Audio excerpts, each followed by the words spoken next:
Hello students, I welcome you to the online class of CATG. Today we are studying electrochemistry and lecture number 4th.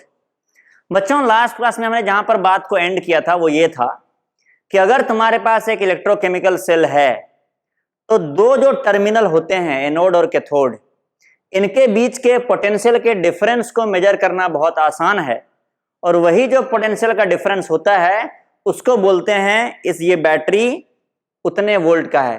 12 volt का battery मतलब इस दोनों terminal के बीच का जो potential है उसका डिफरेंस है 12 वोल्ट। उसको मेजर करने का तरीका आसान है, एक वायर जिसका रेजिस्टेंस पता है वो कनेक्ट कर दो इस दोनों के बीच में, करंट को मेजर कर लो और I इंटू R कर दो, ये V के बराबर होता है, पोटेंशियल डिफरेंस के बराबर होता है। तो बच्चों हमारे लिए मेजर करना आसान क्या है? मेजर करना आसान है पोटेंशियल डिफरेंस, पर हमें मेजर करने की जरूरत होती है किसी एक टर्मिनल के पोटेंशियल को, किसी एक हाफ सेल के पोटेंशियल को। और आज हम लोग पढ़ने वाले हैं उस हाफ सेल के पोटेंशियल को कैसे मेजर किया जाए। ठीक है, चलो देखो एक काम बड़ा आसान है।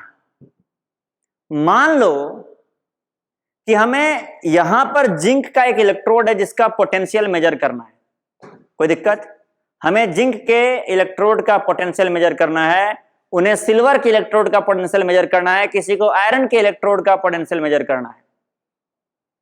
ठीक है, तो हम क्या करते हैं, एक ऐसा इलेक्ट्रोड बनाते हैं जिसके पोटेंशियल को हम लोग 0 मान लेंगे। तुम बोलोगे क्यों, 0 मान सकते हैं क्या? देखो ऐसे तो दुनिया में कोई मेथड ही एग्जिस्ट नहीं करता है किसी एक इलेक्ट्रोड का अकेला पोटेंशियल मेजर कर ले। सोचो अगर हमने मान ही लिया तो कौन उसको गलत ठहरा सकता है? क्योंकि कोई तरीका एग्जिस्ट करता ही नहीं है किसी एक इलेक्ट्रोड के अकेले के पोटेंशियल को निकाल लेने का। तो हम क्या करते हैं, किसी एक इलेक्ट्रोड के पोटेंशियल को 0 मान लेंगे एक दिए हुए कंडीशन पर, और जिसका भी पोटेंशियल को 0 मान लेंगे उसको मान लो यहां पे लगा दिए।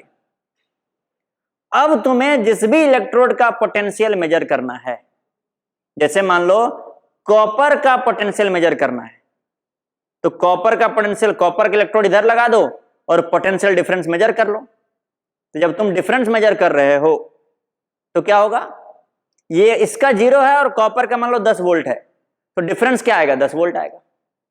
मान लो जिंक का मेजर करना है, इसका 0 है और जिंक का 20 वोल्ट आया, तो डिफरेंस क्या हो जाएगा, 20 वोल्ट। तो अगर किसी एक का पोटेंशियल 0 हम लोग मान लेंगे तो दूसरे का पोटेंशियल उतना ही निकल के आएगा जितना इस बैटरी का पोटेंशियल डिफरेंस है, और बैटरी का पोटेंशियल डिफरेंस मेजर करना आसान है। एक क्वेश्चन उठता है कि क्या हमने जो 0 मान लिया है कोई प्रूफ तो नहीं कर पाएगा ये 0 है या नहीं है, क्योंकि अकेला किसी इलेक्ट्रोड के पोटेंशियल को मेजर करने का तरीका एग्जिस्ट करता ही नहीं है। हमने अगर किसी एक इलेक्ट्रोड के पोटेंशियल को 0 मान लिया है तो क्या उससे वैल्यू पर कोई फर्क नहीं पड़ेगा? क्या हम जो फाइनली बैटरी बनाएंगे उसमें कुछ गड़बड़ी नहीं आ सकता है? तो इसके लिए एक एक्सरसाइज, एक छोटा सा कैलकुलेशन किया जाए। ठीक है, मान लो तुम्हारे पास 2 इलेक्ट्रोड है, इलेक्ट्रोड 1 और इलेक्ट्रोड 2। इलेक्ट्रोड 2 को तुमने मान लिया रेफरेंस। रेफरेंस मतलब इसके पोटेंशियल को तुमने मान लिया 0, जो कि 0 नहीं था। कोई दिक्कत? इसके पोटेंशियल को 0 मान लिया। अब तुम देखो इलेक्ट्रोड 1 पे तुम क्या लिए, सिल्वर इलेक्ट्रोड ले लिए। क्या ले लिए? सिल्वर ले लिए इलेक्ट्रोड 1 पे। चलो इधर साइड में लिखते हैं सिल्वर। इलेक्ट्रोड 1 पे हमने ले लिया, या सिल्वर नहीं बोलते हैं, मेटल 1, मेटल M1। ठीक है, इलेक्ट्रोड 1 पे तुमने मेटल M1 ले लिया, कोई दिक्कत? और M1 का E2 का इलेक्ट्रोड 2 पे तुमने रेफरेंस ले लिया जिसका मान लिया इलेक्ट्रोड पोटेंशियल 0, और तुम्हारा जो नेट बैटरी का जो पोटेंशियल निकल के आया जब तुम इस दोनों को कनेक्ट किए तो वो आ गया 10 वोल्ट। तो बताओ इसका पोटेंशियल अकेला कितना हो जाएगा, ये 10 वोल्ट हो जाएगा। कोई दिक्कत? अभी तुम क्या किए, मेटल M2 ले लिए, पोटेंशियल जो रेफरेंस था वो सेम रेफरेंस तुम रखे जिसका तुम पोटेंशियल 0 माने हुए हो, तो डिफरेंस कितना आ गया, मान लो 20 वोल्ट का डिफरेंस आ गया, तो इसका पोटेंशियल कितना आ गया, 20 वोल्ट आ गया। कोई दिक्कत? अब तुम सोचो तुमने क्या किया, जब रेफरेंस से कनेक्ट किया था जिसका 0 तुमने मान लिया था, तब तो सब सही चल रहा था कि जो डिफरेंस आया वही इसका पोटेंशियल हो गया। मान लो किसी ने गलती से इस दोनों को आपस में कनेक्ट कर दिया, M1 M2 को आपस में कनेक्ट कर दिया, एक इलेक्ट्रोड पर M1 रख दिया और दूसरे इलेक्ट्रोड पर M2 रख दिया, यानी कि M1 और M2 मिला करके सेल बना दिया, एक सेल बनाया जिसका नाम है M1 M2। तो इस सेल का पोटेंशियल डिफरेंस कितना होगा बताओ? अरे एक का 20 वोल्ट है, एक का 10 वोल्ट है, तो पोटेंशियल डिफरेंस आ गया 10 वोल्ट। यानी कि M1 M2 का पोटेंशियल डिफरेंस 10 वोल्ट तब आया जब हमने M1 का वैल्यू अलग से निकाला। कैसे अलग से निकाला? तो एक रेफरेंस लिए जिसका वोल्टेज 0 मान लिए और पोटेंशियल डिफरेंस जो बैटरी का निकल के आया, इस पोटेंशियल डिफरेंस को ही नाम दे दिए इसका वोल्टेज है। ये दो इलेक्ट्रोड से पहले बैटरी बनाए थे, एक रेफरेंस इलेक्ट्रोड जिसका वोल्टेज था 0, एक M1 मेटल का इलेक्ट्रोड से बनाए एक बैटरी, और इस नेट बैटरी का पोटेंशियल डिफरेंस आया 10 वोल्ट, तो हम बोल दिए कि इसका वोल्टेज है 10 वोल्ट। कोई दिक्कत? कोई दिक्कत नहीं। चलो यहां पर देखते हैं, वही तुमने क्या किया, फिर सेम रेफरेंस लिए जिसका वोल्टेज तुमने 0 माना हुआ है, इस रेफरेंस इलेक्ट्रोड के साथ M2 इलेक्ट्रोड लेकर के एक नया बैटरी बनाए और फिर उस बैटरी का पोटेंशियल मेजर किए, 20 वोल्ट आया, तो बोले कि M2 का पोटेंशियल है 20 वोल्ट, और फिर अगर इस दोनों को कनेक्ट कर दिए तो पोटेंशियल डिफरेंस आ गया 10 वोल्ट। अब मान लो ऐसा नहीं किए होते, मान लो हमने गलती से इसका 0 मान लिया है, पर इसका एक्चुअल जो पोटेंशियल डिफरेंस है वो, सॉरी, इसका जो एक्चुअल पोटेंशियल है वो 0 है नहीं, वो 5 वोल्ट है मान लो। कोई दिक्कत? चलो मान लो अगर इसका एक्चुअल पोटेंशियल 5 वोल्ट है, ये जो वैल्यू है ये है मेजर्ड वैल्यू। कैसा है? Measured value. तो ये गलत नहीं हो सकता है, यानी कि इस दोनों को अगर तुम एक साथ बैटरी बना करके लगाए हो तो ये तो तुम एक्सपेरिमेंट से मेजर किए हो, ये अगर तुमने गलत मान लिया, इसको अगर तुमने 0 मान लिया तो ये जो वैल्यू निकला वही वैल्यू तुम यहां पर लिख दिए। लेकिन अगर इसका एक्चुअल वैल्यू कुछ और हो तो यहां वाला वैल्यू चेंज हो जाएगा, न कि ये वैल्यू चेंज होगा। ये तो मेजर्ड वैल्यू है, जब तुमने रेफरेंस इलेक्ट्रोड को मेटल M1 वाले इलेक्ट्रोड से जोड़ करके एक बैटरी बनाया, तब ये वैल्यू एक्सपेरिमेंट से निकल के आया। अब तुम्हें सोचते हैं कि एक दूसरा केस देते हैं कि रेफरेंस इलेक्ट्रोड मान लो एक्चुअली 5 वोल्टेज था इसका वोल्टेज, इसका जो वोल्टेज था कितना था, इसका जो पोटेंशियल था वो 5 वोल्ट था, ये तुम्हारा निकल के आ गया कितना, 10 वोल्ट आ गया मेजर्ड वैल्यू, क्योंकि ये तो 10 वोल्ट आना ही था। जब इसको इस दोनों को कनेक्ट किया तो तुम्हारा 10 वोल्ट आ रहा है एक्सपेरिमेंटली।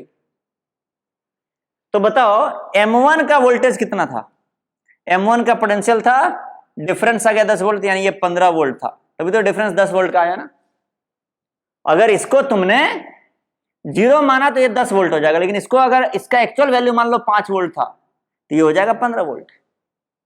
अब फिर तुमने क्या किया, इसी जिसका एक्चुअल वैल्यू 5 वोल्ट था, इसी को तुम M2 मेटल से कनेक्ट किए, रेफरेंस इलेक्ट्रोड जिसका एक्चुअल वैल्यू 5 वोल्ट था, एक M2 मेटल का इलेक्ट्रोड, दोनों को कनेक्ट करके बैटरी बनाए, तो वोल्टेज तुम्हारा निकल के आ गया 20 वोल्ट, क्योंकि ये तो मेजर्ड वैल्यू है, ये तो तुमने एक्सपेरिमेंट से मेजर किया है, तो ये 20 वोल्ट तुम्हारा दोबारा से आ गया। तब तुम बताओ यहां पर M2 का वोल्टेज तुम कितना लोगे, M2 का वोल्टेज तुम बोलोगे ये 20 है और ये 5 है, तो इधर कितना होना चाहिए बताओ, 25 होना चाहिए, 25 वोल्ट, तब डिफरेंस कितना बचेगा, 20 वोल्ट का। यानी कि रेफरेंस को अगर तुमने चेंज कर दिया तो इन दोनों इलेक्ट्रोड का पोटेंशियल अलग अलग चेंज हो गया, लेकिन नेट रिजल्ट चेंज नहीं हुआ। कैसे? इस बार फिर से तुम एक सेल बनाओ, सेल M1 M2, बताओ इस दोनों सेल के पोटेंशियल का डिफरेंस क्या होगा, 25 वोल्ट 15 वोल्ट, कितना आया, 10 वोल्ट। कोई दिक्कत? इसीलिए किसी भी एक इलेक्ट्रोड ले लो, चुन लो उसको और डिसाइड कर लो कि उसका रेफरेंस वैल्यू हम लोग 0 मान लेंगे। और उसके आधार पर M1, M2, M3, M4, M5 जितने मेटल हैं, एक रेफरेंस इलेक्ट्रोड ले करके जिसका वोल्टेज मान लेना है 0। उसके बाद जितने भी मेटल इलेक्ट्रोड तुम्हें दिखता है सभी का इलेक्ट्रोड पोटेंशियल निकाल लो। ये वैल्यू 0 था या नहीं था इससे कोई मतलब है ही नहीं। हो सकता है इसका वैल्यू 10 वोल्ट हो, कोई दिक्कत नहीं। सभी मेटल का इलेक्ट्रोड पोटेंशियल निकाल लो। अब किसी भी दो मेटल को कनेक्ट करो, किसी दो मेटल को कनेक्ट करो। रेफरेंस तुमने 0 माना या नहीं माना, 0 माना या 5 था या 10 था, उससे कोई मतलब नहीं है। किसी दो मेटल को कनेक्ट करोगे तो जो वोल्टेज मिलेगा वो हमेशा मिलता रहेगा, रेफरेंस तुम्हारा कुछ भी हो।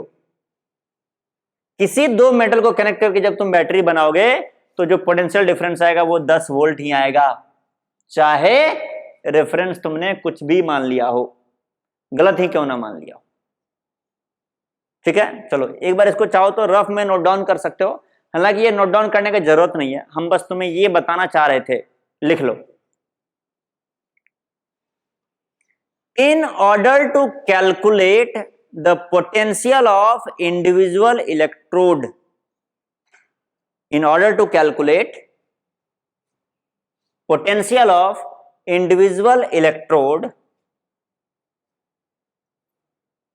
a reference electrode is considered. A reference electrode is considered. A reference electrode is considered. For example, अलग अलग इलेक्ट्रोड्स का पोटेंशियल मेजर करने के लिए एक रेफरेंस इलेक्ट्रोड कंसीडर किया जाता है और उसका एग्जांपल है। चलो इसको मिटा देते हैं।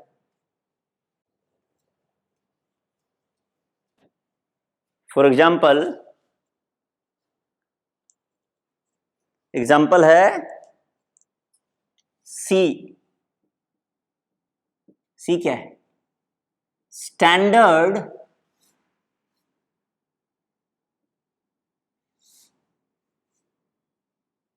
Hydrogen electrode. Standard hydrogen electrode एक लेते हैं रेफरेंस इलेक्ट्रोड के तौर पर और इसके पोटेंशियल को मान लेते हैं 0। देख लो, इट्स फर्स्ट हो गया तो ईस्ट हो गया, it's ITS, it's potential is taken to be 0। Potential को 0 मान लिया जाता है बच्चों। 0 होता है या नहीं ये हमें पता नहीं है और उसको निकालने का कोई तरीका भी नहीं है। लेकिन अब ऐसा नहीं करोगे सबका 0 मान लोगे। तुम आयरन का भी 0 मान लिया, सिल्वर का भी 0 मान लिए, मान किसी एक का सकते हो रेफरेंस के तौर पर। हमने हाइड्रोजन इलेक्ट्रोड के पोटेंशियल को 0 मान लिया है। याद आ रहा है हमारा इंडक्टिव जो इफेक्ट होता था +I इफेक्ट -I इफेक्ट, उसमें भी हम लोग किसको रेफरेंस मानते थे? हाइड्रोजन को रेफरेंस मानते थे। जो हाइड्रोजन से ज्यादा इलेक्ट्रोनेगेटिव है वो इलेक्ट्रॉन अपनी तरफ खींचता है, -I ग्रुप होता है। जो हाइड्रोजन से कम इलेक्ट्रोनेगेटिव है वो इलेक्ट्रॉन देता है, +I ग्रुप है। ठीक है ना? Its potential is taken to be 0। ये हाइड्रोजन इलेक्ट्रोड होता कैसा है, दिखता कैसा है? चलो बनाया जाए। ये है हाइड्रोजन इलेक्ट्रोड। एक कंटेनर लेते हैं, हाइड्रोजन इलेक्ट्रोड मतलब हाइड्रोजन का एक रॉड लेना पड़ेगा, हमें लेना पड़ेगा ना। लेकिन हाइड्रोजन का रॉड तो होता ही नहीं भाई, ये तो गैस होता है। हाइड्रोजन का रॉड लिया कैसे जाए? एक तरीका है, अभी जस्ट हमने सरफेस केमिस्ट्री पढ़ा है कि प्लैटिनम के सरफेस पर, ये देखो ये प्लैटिनम सरफेस है, प्लैटिनम के सरफेस पर हाइड्रोजन गैस एडजॉर्ब हो जाता है, PT सॉलिड। प्लैटिनम के सरफेस पर हाइड्रोजन गैस के मॉलिक्यूल एडजॉर्ब हो जाते हैं। अब देखो प्लैटिनम को चारों तरफ से हाइड्रोजन गैस के मॉलिक्यूल्स ने घेर लिया है। तो अब बताओ कि प्लैटिनम रॉड तो दिख भी नहीं रहा है हमें। दिख रहा है क्या तुम्हें? बताओ तो। हमें तो नहीं दिख रहा है भाई। जब तुम लोगों को दिख रहा हो, तुम लोगों का जो आंख है वो ज्यादा सेंसिटिव है, है कि नहीं? हमारा तो उम्र भी हो गया, 300-400 साल हो गया, अब कितना काम करेगा। तो ये देखो ये प्लैटिनम था, अभी देखो हम इसके ऊपर से और बना देंगे तो फिर गड़बड़ी हो जाएगा। यहां से ये जो है ये तुम्हारा प्लैटिनम सॉलिड है, लेकिन ये पूरी तरीके से ढका हुआ है किससे? हाइड्रोजन गैस के बबल से। तो ये हाइड्रोजन गैस है, ये क्या है? हाइड्रोजन गैस है। लेकिन देखो क्या है कि हाइड्रोजन गैस बाहर भी निकल सकता है, डिजॉल्व भी हो सकता है ना। इसलिए क्या करेंगे हम लोग, इस पूरे सेटअप को यहां से एक वायर निकाल देंगे और इस पूरे सेटअप को जो है एक कंटेनर में हमने बंद कर दिया। तो ये जो है ये है प्लैटिनम सॉलिड। देखो प्लैटिनम की जगह पर तुम ग्रेफाइट भी ले सकते थे, लेकिन ग्रेफाइट हाइड्रोजन को कम एब्जॉर्ब करता है, प्लैटिनम ज्यादा एब्जॉर्ब करता है अपने सरफेस पर। तो प्रैक्टिकली ये रॉड किसका है? देखो ये रॉड के ऊपर में हाइड्रोजन है तो हाइड्रोजन का रॉड है भाई, है कि नहीं? लेकिन हाइड्रोजन गैस इसके ऊपर चिपका रहे, उसके लिए हाइड्रोजन गैस का कुछ प्रेशर इसके अंदर होना चाहिए। तो तुम क्या करोगे, यहां पर हाइड्रोजन गैस का प्रेशर अप्लाई करते होगे, PH2 गैस, हाइड्रोजन गैस का पार्शियल प्रेशर तुम्हें अप्लाई करते रहना है बच्चों। कोई दिक्कत? अच्छा कितना प्रेशर अप्लाई करोगे? तो जब स्टैंडर्ड कंडीशन है तो प्रेशर कितना अप्लाई करना है? 1 बार। हालांकि 1 बार और 1 ATM लगभग बराबर होता है। प्रैक्टिकल कैलकुलेशन के लिए तुम हमेशा 1 ATM ले सकते हो, लेकिन बाय डेफिनेशन स्टैंडर्ड कंडीशन पे 1 बार लेना पड़ता है। ठीक है, हाइड्रोजन गैस का प्रेशर 1 बार लेना पड़ता है। अब तुम्हें हाइड्रोजन का एक रॉड मिल गया, अब क्या करना है, इस रॉड को एक्वस सोल्यूशन में डालना है। कोई दिक्कत? एक्वस सोल्यूशन में क्या होना चाहिए? एक्वस सोल्यूशन के अंदर H+ होना चाहिए। कोई दिक्कत? H+ कहां से आएगा बताओ तो? H+ आएगा HCl एक्वस, HCl एक्वस। अरे H2SO4 ले सकते हो भाई, एसिड लेना पड़ेगा बेसिकली तुम्हें, एसिड का एक्वस सोल्यूशन लेना पड़ेगा, वहां से H+ एक्वस आ जाएगा। Cl- का कोई रोल नहीं है यहाँ पर। Cl- इज स्पेक्टेटर आयन, देखने वाला, कहानी देख रहा है। किसका रोल है? H+ का रोल है। जैसे अगर जिंक का रॉड लिए होते और नीचे ZnSO4 लिए होते तो Zn+2 का काम है, क्योंकि जिंक का रॉड है तो Zn+2 से उनका होगा रिएक्शन आपस में। लेकिन SO4 क्या है? स्पेक्टेटर, दर्शक। जैसे हम पढ़ा रहे तुम लोग दर्शक हो, जो लोग दर्शक नहीं बनना चाहते हो उसे असाइनमेंट सॉल्व करना चाहिए, है कि नहीं? जो लोग पढ़ रहे हैं सिर्फ टीवी देख लेते हैं, असाइनमेंट सॉल्व नहीं करते हैं, टेस्ट पेपर किसी भी तरीके से दे देते हैं, नहीं भी देते हैं, देना चाहिए ये सब। तो वो लोग क्या हैं? वो लोग दर्शक हैं। तो हम उम्मीद करते हैं कि तुम लोग दर्शक नहीं बनोगे, तुम लोग स्टूडेंट बनोगे, लर्नर बनोगे, सीखने वाला, छात्र, विद्यार्थी, शिष्य। तो देखो HCl लेना है। अच्छा स्टैंडर्ड कंडीशन मतलब H+1 मोलर होना चाहिए। स्टैंडर्ड कंडीशन का मतलब H+ का कॉन्सेंट्रेशन होना चाहिए कितना?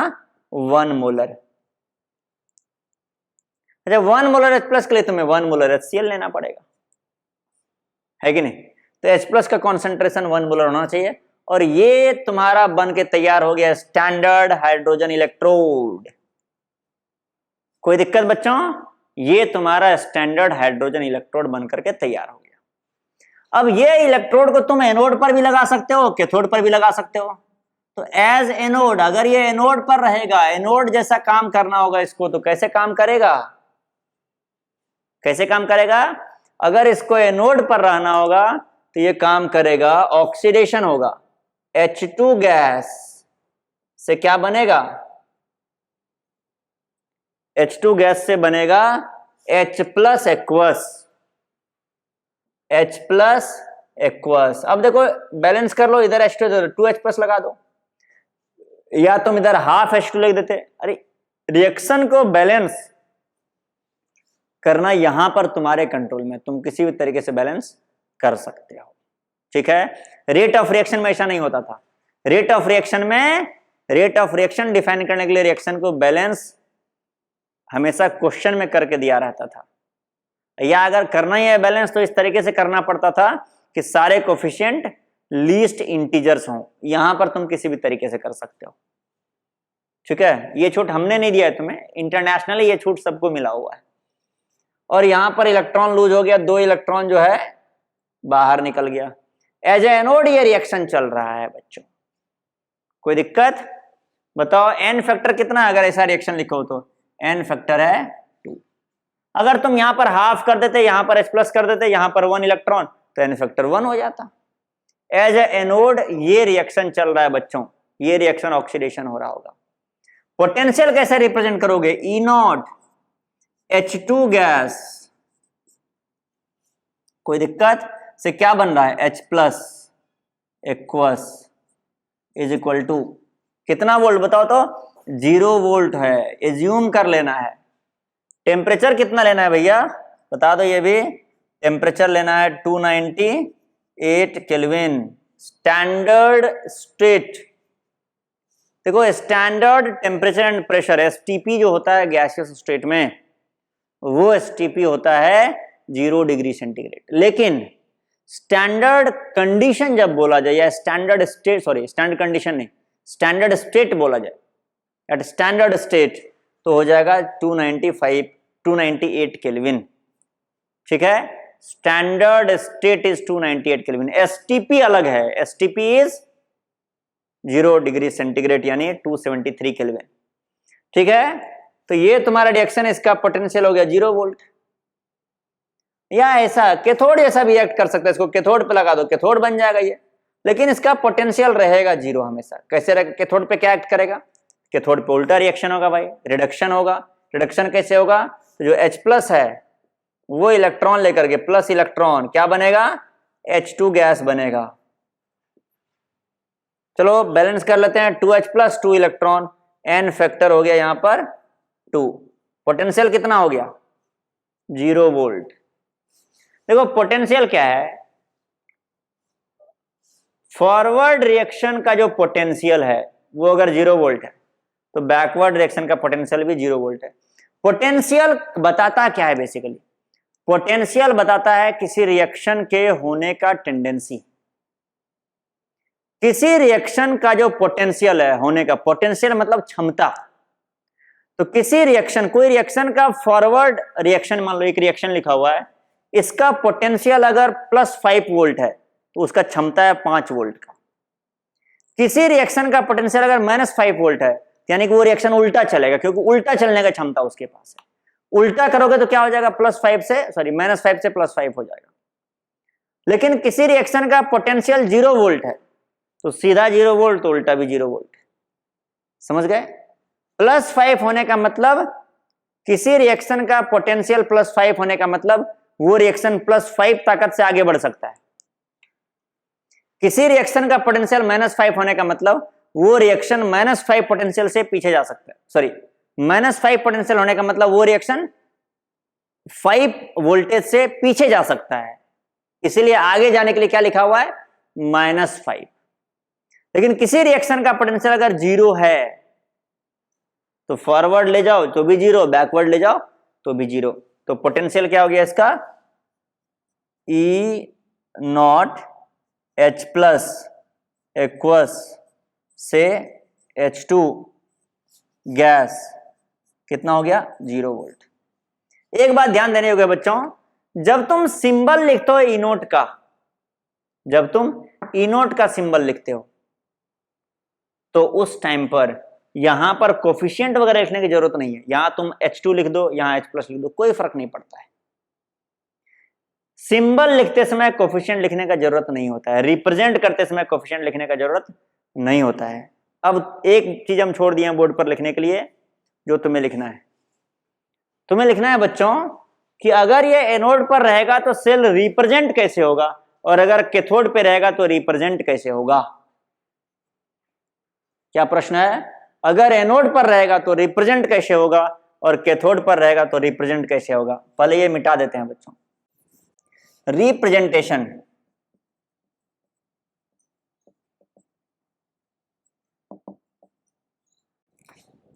तो हमें इस सेल को रिप्रेजेंट करने के लिए सीखना है। स्टैंडर्ड हाइड्रोजन इलेक्ट्रोड को लैंग्वेज के फॉर्म में कैसे रिप्रेजेंट करेंगे। तो बच्चों स्टैंडर्ड हाइड्रोजन इलेक्ट्रोड को आप एनोड भी बना सकते हो, आप कैथोड भी बना सकते हो। अगर एनोड बनाते हैं हम लोग, एनोड की जगह पर इसको लेते हैं, तो एक बार बताओ कि कैसे रिप्रेजेंट करोगे इसको, how the anode will be represented. क्या करना पड़ेगा तुम्हें एनोड के लिए? देखो एनोड को रिप्रेजेंट करने के लिए तुम लिखोगे H2 गैस, ठीक है। H2 गैस का प्रेशर कितना है बच्चों? H2 गैस का प्रेशर है 1 बार। देखो 1 बार हम क्यों लिख रहे हैं? क्योंकि स्टैंडर्ड हाइड्रोजन इलेक्ट्रोड है तो प्रेशर मेंशन करना जरूरी है। H2 गैस जिसका प्रेशर है 1 बार और ये कन्वर्ट हो रहा है किसमें?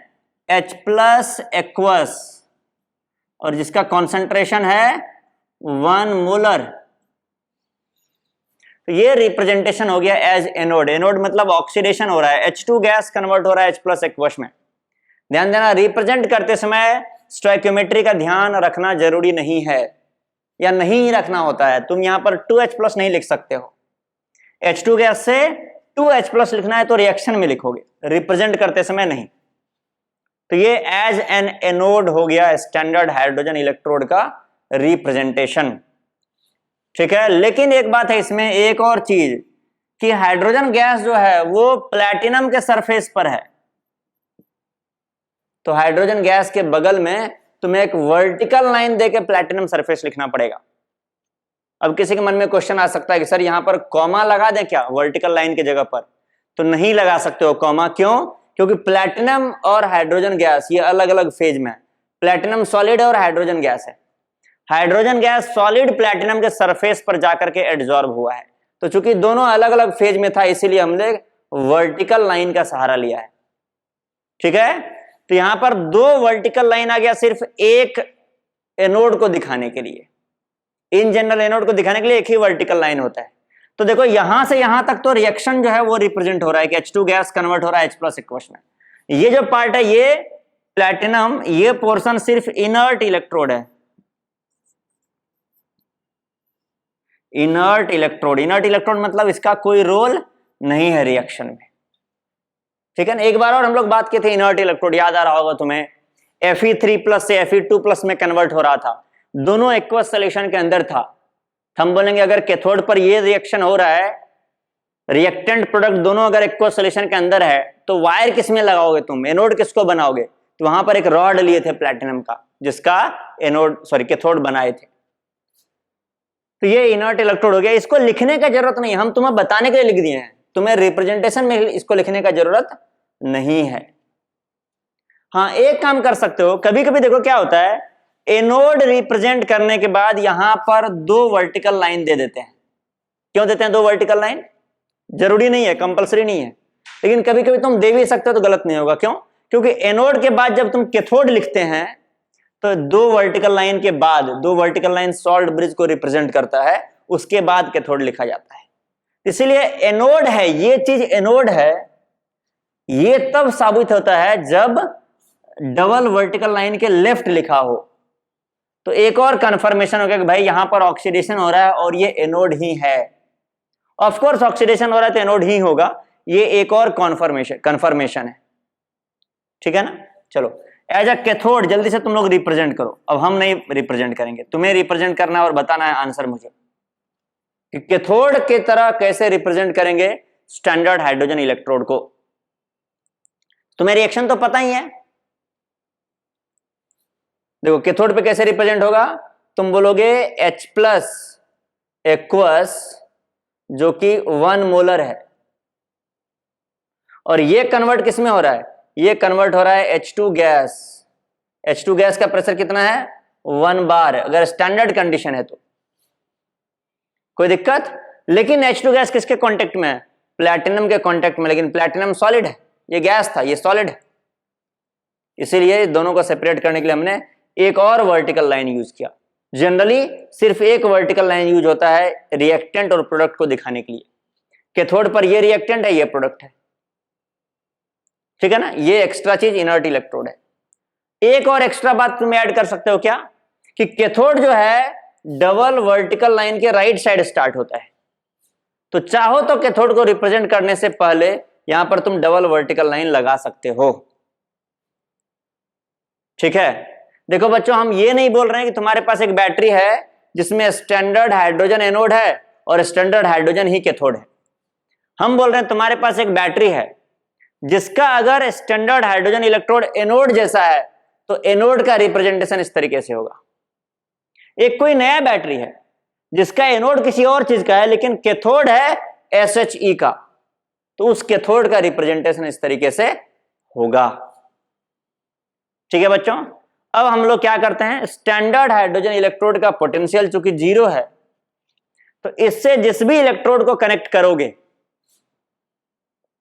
स्टैंडर्ड हाइड्रोजन इलेक्ट्रोड का जो पोटेंशियल 0 है, तो इससे जिस भी इलेक्ट्रोड को तुम कनेक्ट करोगे, तो दो इलेक्ट्रोड को कनेक्ट कर दिया, जैसे मान लो ये SHE है और ये दूसरा इलेक्ट्रोड, इस दोनों को कनेक्ट कर दो। कनेक्ट करने के बाद ये देखो बैटरी बना दो, यहां से यहां तक वायर लगा दो, वोल्टेज डिफरेंस मेजर कर लो। तो एक का वोल्टेज 0 है तो जितना वोल्टेज डिफरेंस आया इस दोनों का वही वोल्टेज हो जाएगा दूसरे का। चलो एक क्वेश्चन लिखो, represent a cell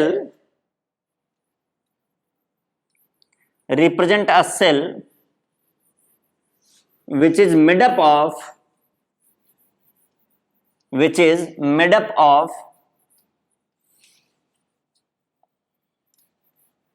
zinc anode and hydrogen cathode. Zinc anode and hydrogen cathode at standard condition, which is made up of zinc anode and hydrogen cathode at standard condition. Standard condition पर है, zinc का anode है और hydrogen का cathode है eight standard condition. जल्दी से represent करो बच्चों। एक बैटरी बनाना है जिसका एनोड है जिंक और कैथोड है हाइड्रोजन। एनोड क्या है, जिंक इलेक्ट्रोड। जल्दी से तुम लोग सॉल्व करो, हम भी सॉल्व कर रहे हैं साथ साथ। और कैथोड है SHE, स्टैंडर्ड हाइड्रोजन इलेक्ट्रोड। ठीक है, कैसे रिप्रेजेंट करोगे, तो जिंक एनोड यानी कौन सा रिएक्शन चल रहा होगा, Zn सॉलिड जो है वो कन्वर्ट हो रहा होगा Zn+2 एक्वस में। यही होता है ना, यहां पर तुम एरो लिखते हो, हम ये लगा देते हैं वर्टिकल लाइन सेल को रिप्रेजेंट करते समय। इसके बाद क्या करोगे, सॉल्ट ब्रिज।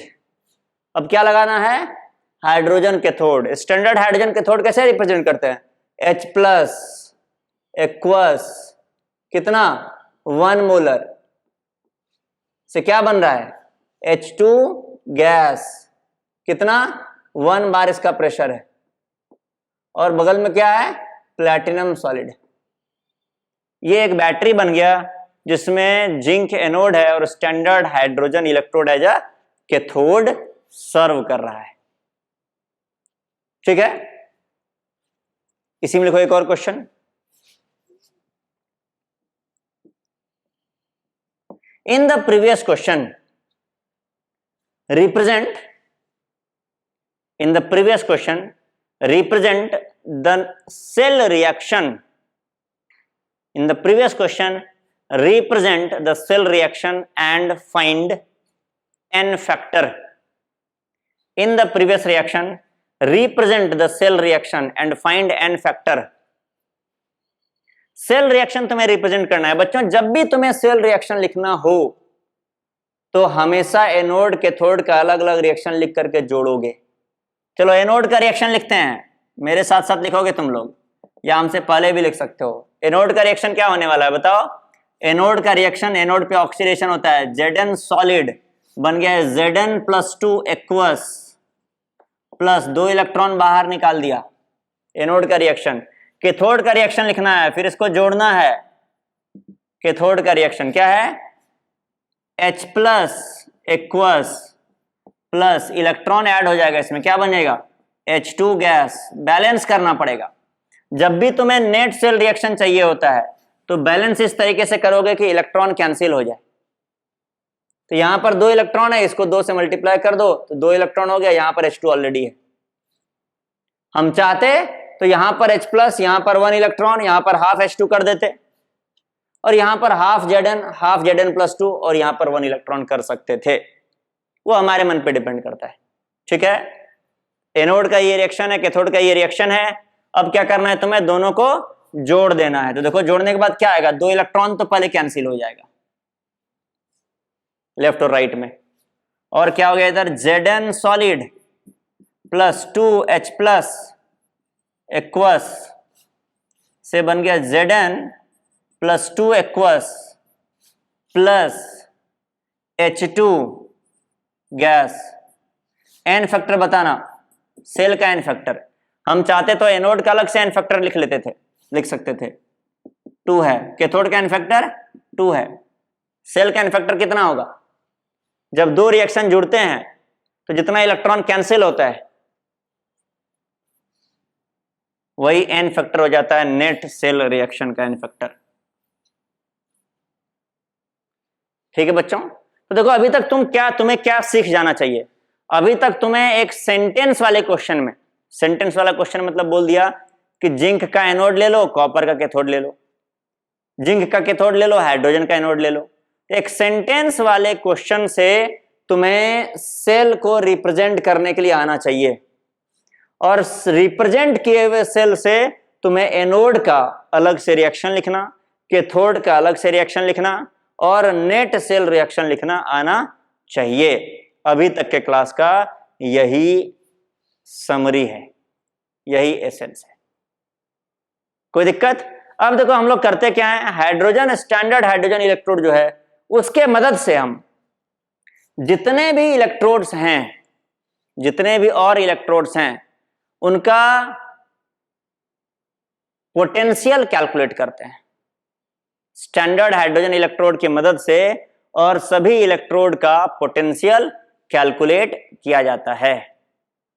ठीक है, तो लिखोगे with the help of standard hydrogen electrode, with the help of standard hydrogen electrode, potential of all other electrodes are calculated. Potential of all other electrodes are calculated at standard condition. At standard condition. The data, जो भी आपने potential calculate किया उसका जो data है, जो सूचना है, द डेटा इज टैबुलेटेड, उसको एक टेबल में रखा जाता है। The data is tabulated and the table is called electrochemical series, ECS, and the table is called electrochemical series, electrochemical series। ठीक है बच्चों, and the table is called electrochemical series, ECS। चलो अब हम लोग अगले क्लास में बात करने वाले हैं इलेक्ट्रोकेमिकल सीरीज के बारे में। ठीक है बच्चों, थैंक यू वेरी मच।